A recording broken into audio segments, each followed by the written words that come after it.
Contract formation. We all take it for granted. We assume the contract will be formed, but it's trickier than you'd think. David Hamlett is going to guide us through the common traps in this area. So David, let's get right back to basics. What is a contract? It's a very good question, David.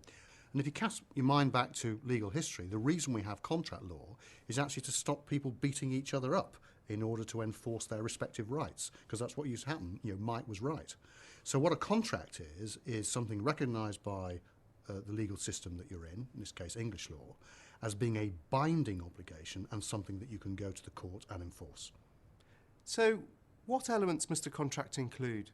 Depends upon the governing law. It'll be governed if it's under English law, then it will be, you need an offer that sets out the terms sufficiently clearly, an unequivocal acceptance of that, consideration, an intent to be legally bound, and also certainty about what the terms are.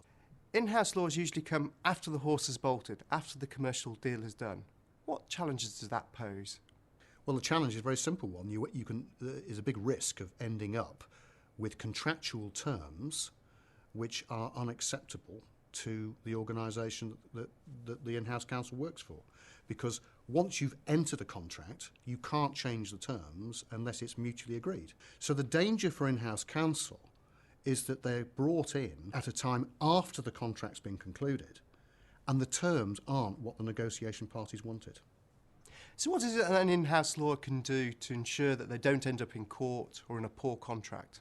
Well, I suppose at its most basic, the thing is to be very clear about who's got authority in the company to enter into contracts. And it's fine if you've got a formal written contract, because you know when you sign it, that's it. But most contracts are actually done over the phone in negotiation, based on the two parties' standard form contract, and it's not always clear when the contract is struck to a non-lawyer. So the key thing is the people negotiating the contracts need to understand the contract mechanics and be very clear with the other side when they are and when they are not prepared to contract. David, how has technology changed the way in which we conclude contracts? Not as much as you think.